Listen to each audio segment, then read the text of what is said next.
August 17, 1944, northern France, near Falaise. The GMC CCKW sat abandoned on the roadside, its canvas cover torn open by shrapnel, the engine still ticking as it cooled.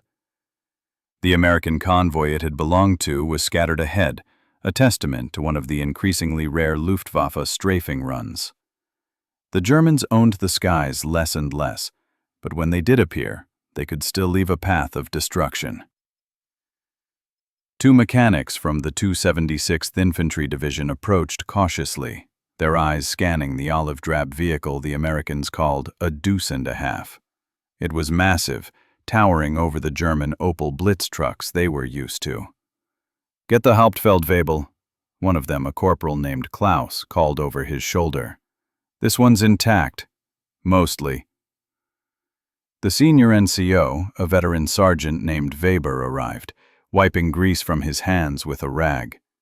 He circled the truck, a low whistle escaping his lips. "A big one. Let's see what the Americans are building these days." What they discovered over the next hour would begin to confirm the gnawing suspicions that had been growing since the meat grinder of Normandy. The war, they started to realize, was already lost. Not necessarily on the battlefield, but in the sprawling factories of a place called Detroit. The truck was a 1943 model GMC CCKW 353, the long wheelbase version.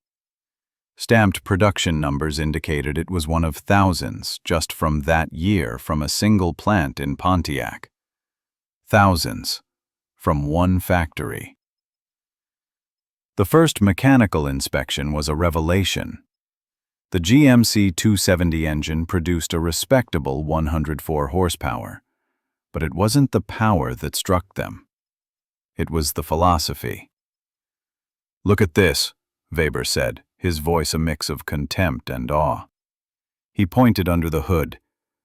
"Every bolt is the same size. Every nut can be turned with the same wrench.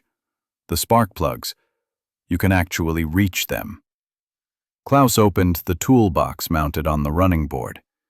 Inside were standard wrenches, pliers, and a manual. He flipped it open. The pages were on thick, quality paper, filled with detailed, clear illustrations.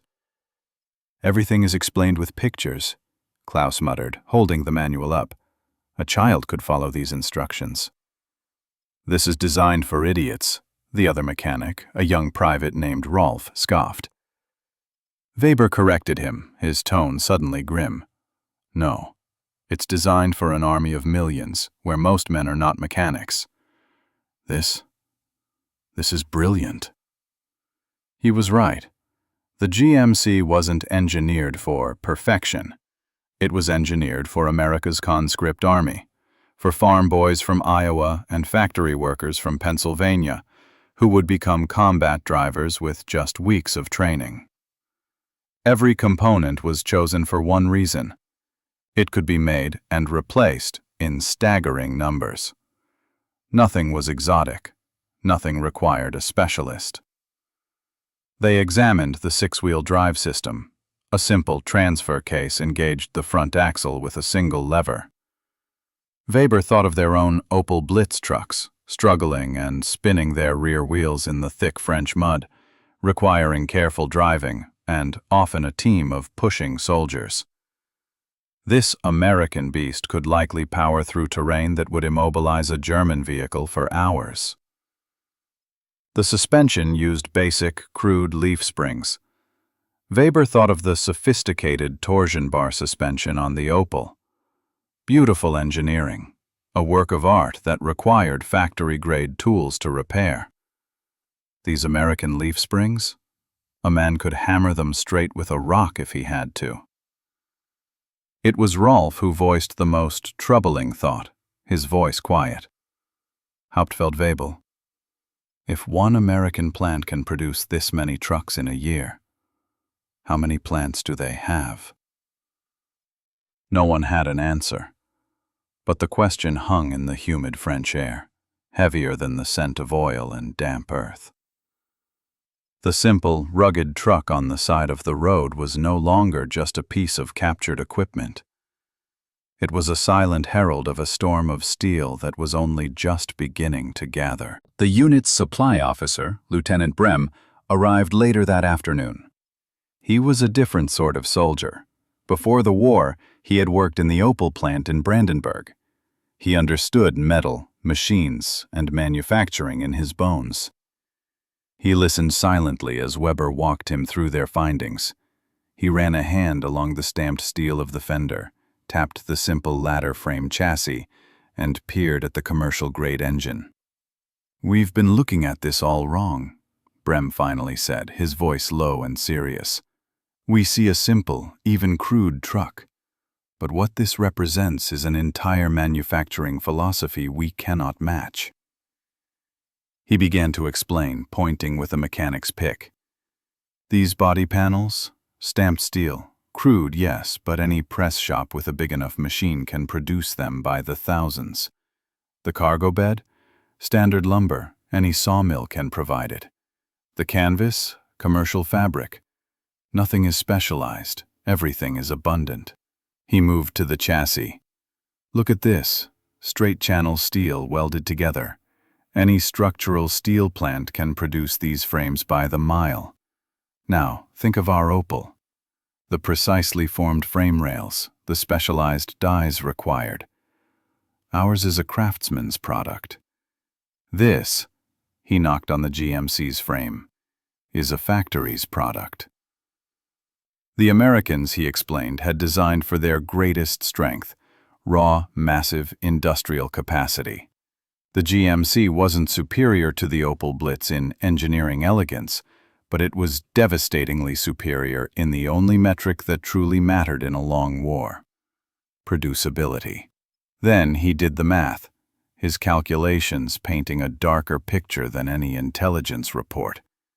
"In 1943, Brem stated, we produced, at best, around 27,000 Opel Blitz trucks. The Americans? They probably built 20 times that number of this model alone. And this is just one type of truck from one manufacturer." He was, if anything, understating the case. The numbers he didn't have at his fingertips were even more staggering. American factories would ultimately produce over 562,000 of these CCKW trucks. Germany's entire wartime production of the Opel Blitz, the backbone of their logistics, would struggle to reach 100,000 units, most of them lacking the GMC's crucial all-wheel drive. That evening, the mood in the unit was somber. They had started the day seeing a piece of captured equipment. They ended it seeing a symbol of their own inevitable defeat. The truck wasn't just a machine. It was a lesson delivered in steel and simplicity. A lesson they were only just beginning to understand. The war was not going to be won by the side with the best engineers, but by the side with the most factories. Over the next week, the captured GMC was put to work. It transformed their modest supply operations. Where their Opel trucks would bog down in muddy farm tracks, the American deuce and a half simply powered through, its 6 wheels finding purchase where the German trucks found only frustration. When they overloaded it, a constant necessity, it groaned and protested but kept moving. Its reliability was not born of finer craftsmanship, but of a brutalist philosophy. It was built expecting abuse. The true, crushing education came on August 25th. The division received orders to withdraw eastward. As they moved, they witnessed a sight that stripped away any last remnants of doubt. On a parallel road, an American supply convoy rolled past. It was not a tactical movement of a few vehicles. It was a river of steel. The watching Germans began to count the trucks as they passed. GMC CCKWs, one after another, all identical, all laden with supplies, moving with a mechanical precision toward the front. After half an hour, they gave up counting. The line of trucks stretched to the horizon, an endless, rolling testament to a production capacity they could not comprehend. "Where are their horses?" A young bewildered soldier asked. Horses. The word hit Hauptfeldwebel Weber like a physical blow. The boy had never seen a fully motorized army. In the Wehrmacht, over 80% of their logistics relied on the four-legged, breathing, dying horsepower. Their own division required thousands of horses, each one needing fodder, water, rest, and veterinary care, capable of marching maybe 30 kilometers a day on a good one. They died by the thousands in the winter. The Americans had no horses. They had trucks. Thousands of trucks that needed no fodder, didn't tire, and didn't freeze to death in the snow. That night, Lieutenant Brem did more calculations. Each American division has about 2,000 trucks, he told the gathered NCOs. They have 40 divisions in France. That's 80,000 trucks just for combat units. We have 3 million horses across the entire front, and maybe 100,000 trucks. The silence that followed was broken by the obvious, painful question from a junior mechanic. How can they produce so many? Brem's answer was simple. Their factories were built for mass production long before the war. Ford, General Motors, they simply switched from making Chevrolets to making these. The same workers, the same machines. We have excellent engineers, but we lack that system. The Americans hadn't just built a better truck. They had built a system of production, of supply, of maintenance that was as relentless and unstoppable as the convoys now rolling through the French countryside. The 276th Infantry Division was retreating not just from an army, but from an entire industrial civilization. By September, the unit had captured 3 more GMC trucks and a Dodge WC-63. It was in these new additions that the final chilling piece of the puzzle fell into place. The mechanics discovered that parts were not just interchangeable between GMC trucks, but across different manufacturers. A carburetor from the GMC could be fitted to the Dodge. Electrical components, filters, even tires were standardized. They've standardized their entire vehicle fleet, Brem explained, a note of professional admiration in his voice. One set of specifications, multiple manufacturers. It means any mechanic can service any truck. Any parts depot can supply any vehicle. Their logistics are unified in a way ours have never been. The Wehrmacht's logistics were a nightmare of complexity, relying on vehicles from dozens of manufacturers with incompatible parts. A mechanic trained on an Opel couldn't service a Borgward or a Mercedes. Parts warehouses had to stock a bewildering array of components for hundreds of vehicle types. The American system was one of brutal, beautiful simplicity. The stark reality of this disparity hit home on October 3rd. The division's remaining German vehicles became stranded when fuel supplies failed to arrive. The horses could forage, but the trucks sat immobile, useless. Meanwhile, the low, steady rumble of American convoys continued unabated in the distance. Their supply network, built on thousands of identical GMCs, delivering fuel with robotic reliability. During the enforced idleness, the mechanics studied the captured trucks more deeply. One of them, an older soldier named Schmidt, made the observation that crystallized their collective understanding.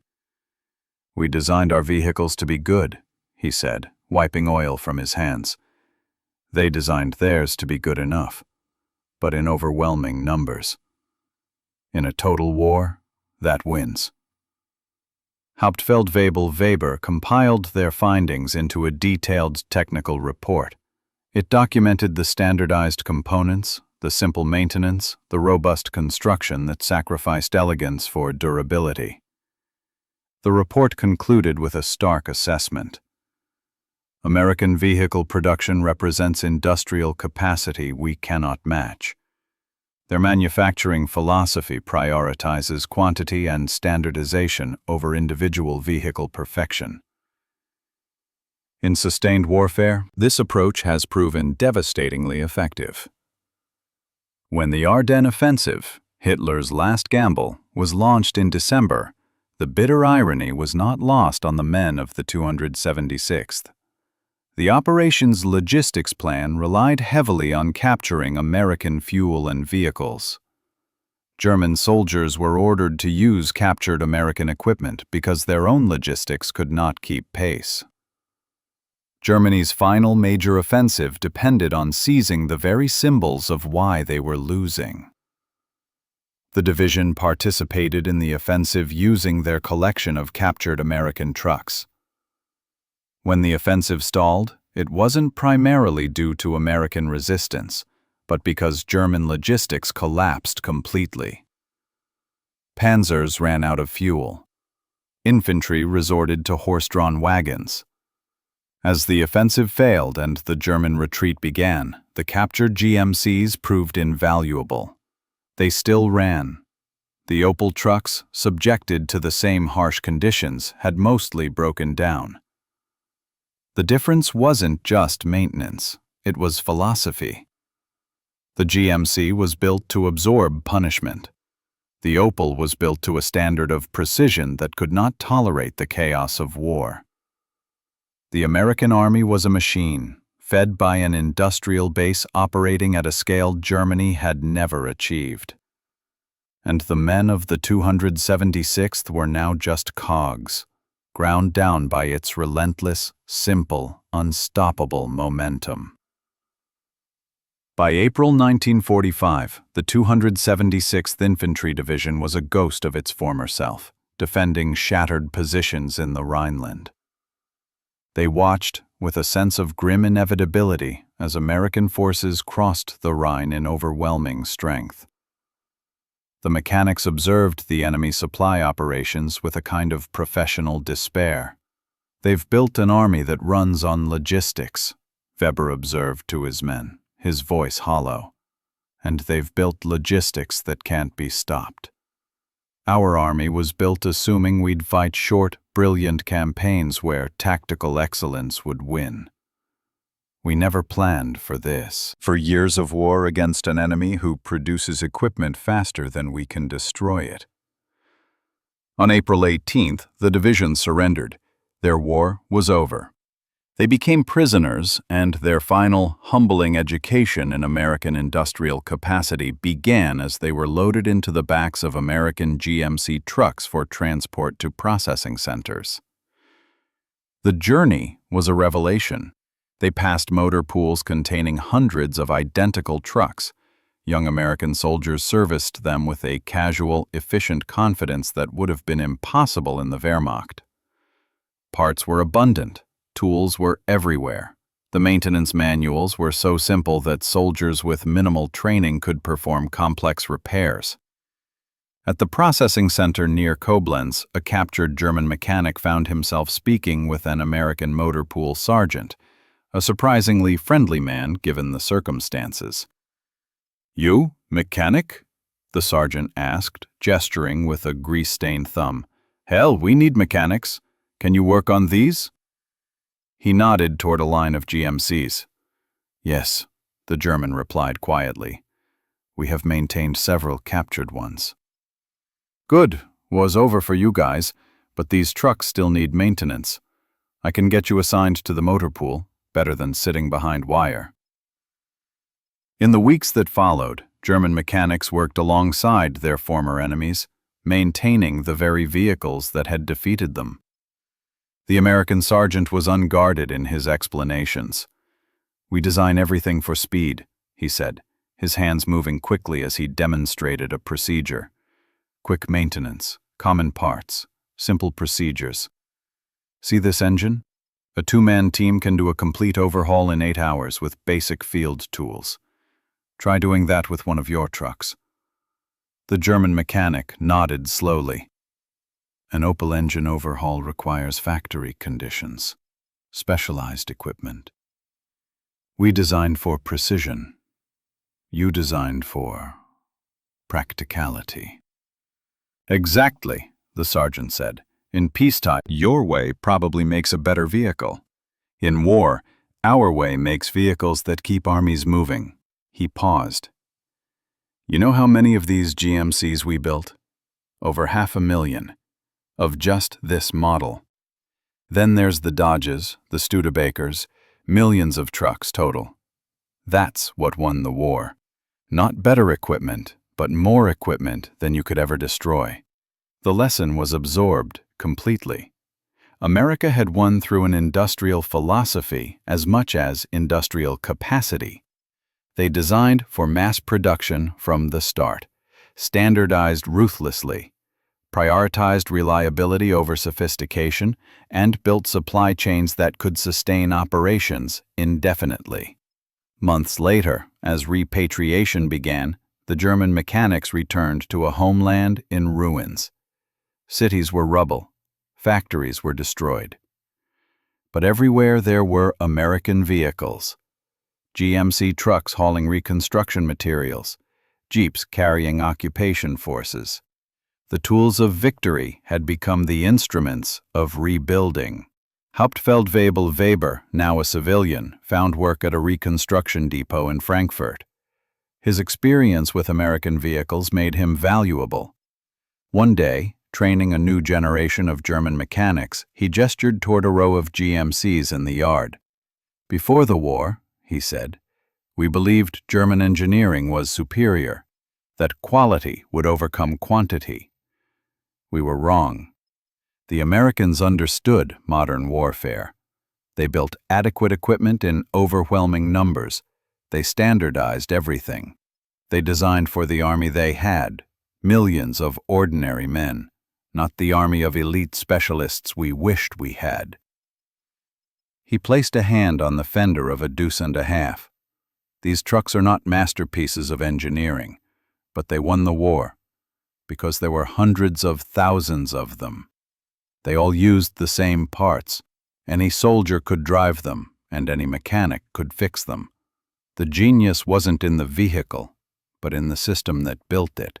That admission, honest and humbling, marked the beginning of a new wisdom, a wisdom that would help transform a defeated nation, built on the hard lessons learned from thousands of simple, rugged trucks that had rolled through the battlefields of Europe. By 1947, the Marshall Plan was in full swing, and the landscape of Germany was changing. The same GMC trucks that had once delivered ammunition and fuel to the front lines now hauled timber, machinery, and hope. At the Frankfurt depot, Weber oversaw a fleet of these workhorses, their distinctive grills becoming a symbol of not just American power, but of pragmatic recovery. One afternoon, a delegation of German industrialists visited the depot. They were from a consortium planning to restart automotive production. They watched as Weber's team performed a lightning-fast engine swap on a GMC, the entire operation taking less than a day. How is this possible? One of the industrialists, a former Opel plant manager named Vogel, asked. Such speed. Weber handed him a wrench. It's not the mechanics, Herr Vogel. It's the design. Look. He pointed to the engine bay. The components are arranged for access, not for elegance. The parts are common. We have 5 of these trucks, and we can keep all 5 running with the spare parts from 3. Try that with our pre-war designs.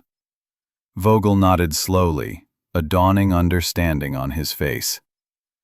We always focused on making the perfect machine for the customer, but we never designed for the factory floor, or for the mechanic in the field. The Americans did, Weber said. They taught us that the most beautiful curve in engineering is not a streamlined fender, but the production curve, the upward slope of units produced per day. The lessons from the GMC truck began to seep into the rebuilding German industry. When Volkswagen reintroduced the Beetle, it was with a ruthless focus on standardized parts and simplified assembly. When Mercedes-Benz resumed truck production, their new design, while retaining German engineering quality, embraced principles of ease of maintenance and component commonality that would have been unthinkable before the war. The former Wehrmacht mechanics, once the guardians of Germany's complex war machines, became the evangelists of this new hybrid philosophy. They were the living bridge between German precision and American production efficiency. In 1955, Weber was hired as a consultant for a new truck manufacturer. His first recommendation was to reduce the number of different bolt heads used in the chassis from 14 to 3. The factory managers, initially skeptical, saw production time drop by 15%. The GMC CCWW itself remained in service with the U.S. Army until the 1960s, and for decades more with armies around the world. Its longevity was the ultimate testament to its design philosophy. The Opel Blitz, for all its technical merits, faded into history, a symbol of a system that could not scale. In a 1967 interview for an automotive journal, Weber was asked to summarize the war's greatest lesson for German industry. The GMC truck taught us that in the modern world, perfection is the enemy of the possible, he said. Germany designed beautiful, complex vehicles that were too difficult to build in the numbers needed and too fragile for the real world. America designed adequate vehicles that could be built by the millions and fixed with a hammer and a wrench. We lost not because our engineers were inferior, but because we were solving for the wrong problem. They were building for the reality of war. We were building for an ideal. The article was accompanied by a photo of a restored GMC CCKW and an Opel Blitz side by side in a museum. The caption told the whole story. One was a masterpiece of engineering, the other was a masterpiece of logistics. And in the end, logistics had won. For the mechanics who had first examined that abandoned truck in France in 1944, the journey had been long and painful. But the knowledge they had gained, that quantity, standardization, and simplicity had a quality all their own, did more than just help rebuild a nation. It helped reshape an industrial identity, forging a new German engineering excellence, one that learned to balance the pursuit of perfection with the power of production. The Deuce and a Half was more than a truck, it was a teacher, and its lessons echoed for generations. The 1970s found Weber, his hair now silvered but his hands still steady, leading a training program for a new generation of automotive engineers. He stood before a class of bright-eyed graduates in a gleaming lecture hall at a technical university in Stuttgart. On the projector screen behind him was a split image. On one side, the intricate technical drawings of a pre-war German truck engine. On the other, a stark, simplified diagram of the GMC 270. For decades, Weber began, his voice carrying the weight of experience, we worshipped at the altar of complexity. We believed that more parts, more precision, more bespoke solutions meant a better machine. We were artists, and the engine was our canvas. He tapped the complex German drawing. This is a masterpiece. It is also a liability. He then gestured to the American diagram. This, on the other hand, is a tool. It was designed not for the gallery, but for the mud. Its genius lies not in what it is, but in what it enables. It enables speed, replacement, and scale. One of the young students, a woman named Anya, raised her hand. Herr Professor, but hasn't German industry thrived by combining both? The reliability and commonality you describe with our traditional precision? Weber smiled. It was the question he had been waiting for. Exactly. That is the legacy. That is the lesson we were forced to learn. We absorbed the American philosophy of production not to replace our own, but to temper it, to make it resilient. The cars we build today are brilliant not because they are complex, but because their complexity is managed, standardized, and designed for manufacture and repair. The ghost of that American truck is in every vehicle that rolls off our lines. It taught us that the ultimate engineering challenge is not to make one thing perfect, but to make a million things reliably. Later that year, Weber visited the sprawling assembly line of a major German automaker. He watched as robotic arms, guided by sophisticated computers, installed components with millimeter precision. But he also saw the deep underlying simplicity. The repetitive use of common modules, the simplified attachment points, the focus on serviceability. It was a ballet of efficiency, a fusion of German exactitude and American pragmatism. The plant manager, a man who had heard Weber speak years before, joined him. "We build them better than ever, Herr Weber," he said proudly, "and we build them faster than we ever thought possible." Weber nodded, watching a chassis move down the line. "We learned from the best," he replied quietly. "We learned from those who understood that a nation's strength is not just in the quality of its ideas, but in its ability to turn those ideas into 10,000 identical, functioning realities." The GMC CCKW's true victory was not in 1945. Its true victory was in the decades that followed, as its fundamental principles, simplicity, standardization, and scale, were woven into the very fabric of the industry it had once overwhelmed. It was a harsh teacher, but its lessons built a lasting peace, proving that the tools which win a war can also be the tools that build a future. The deuce and a half was gone from the roads, but its soul lived on in every efficient, reliable machine built in its long shadow.